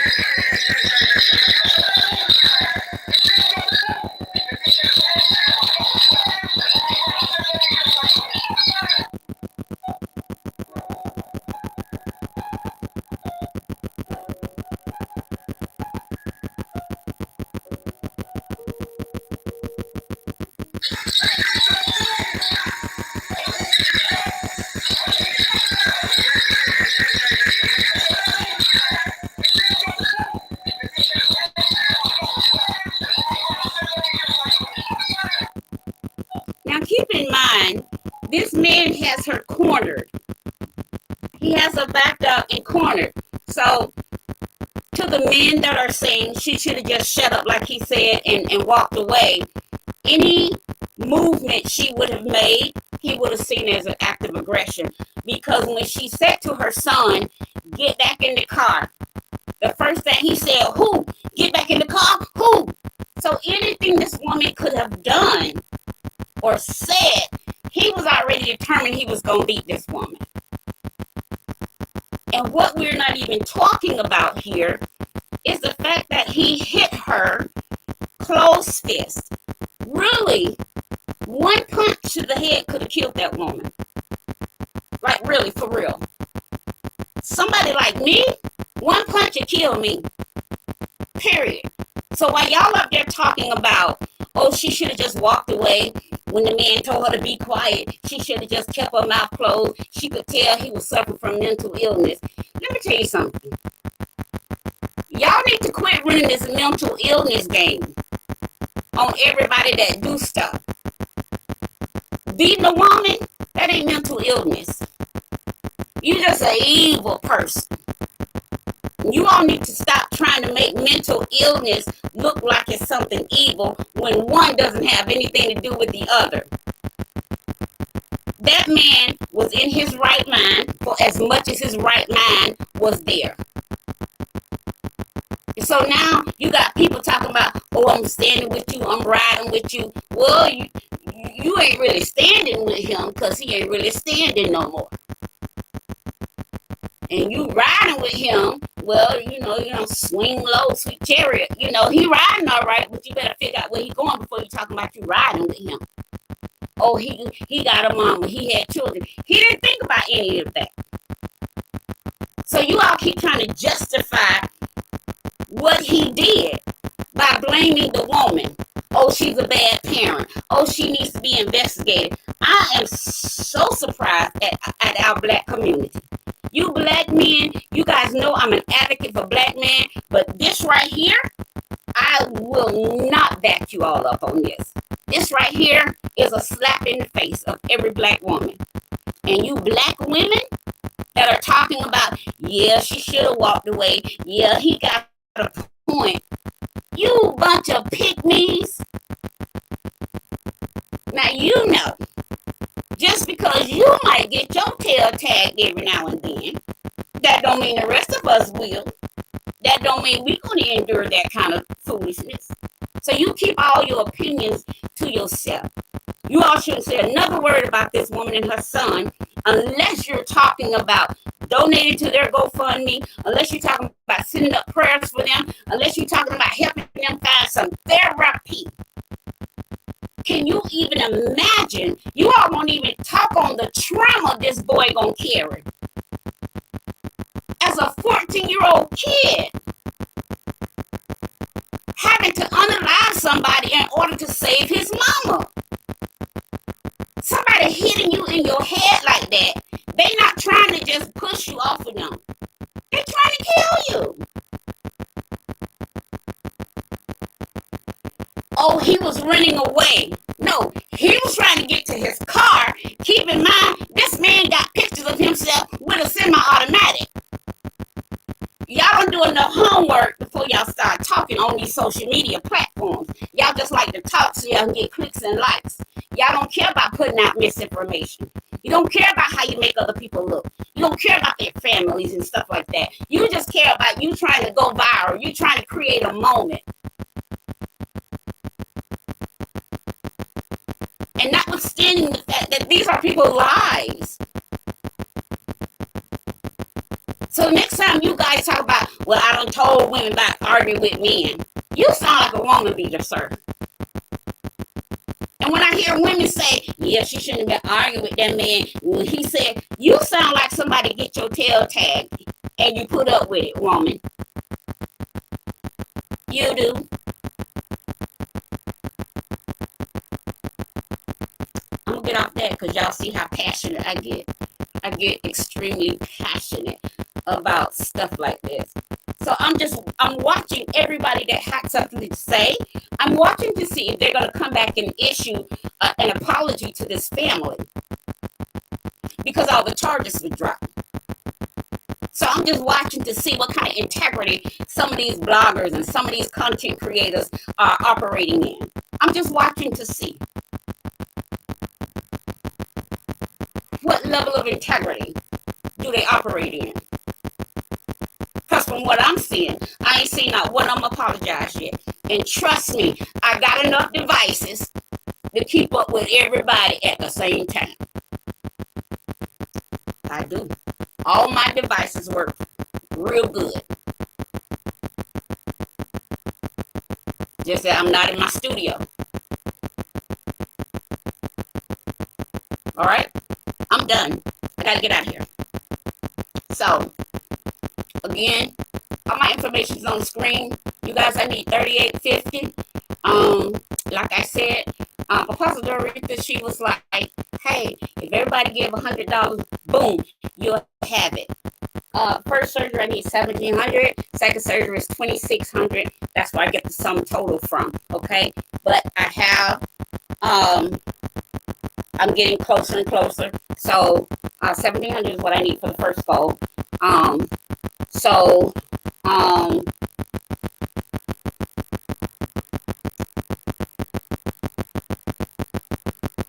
If I get that tomorrow, really I need $1,200. If I get $1,200 by tomorrow, I can have my first surgery Wednesday, and then the second surgery has to be a week later, which would be not January, but July the 5th. Okay, and then my 1-year anniversary for my last surgery will be July 7th. Okay. Also after both my eye surgeries,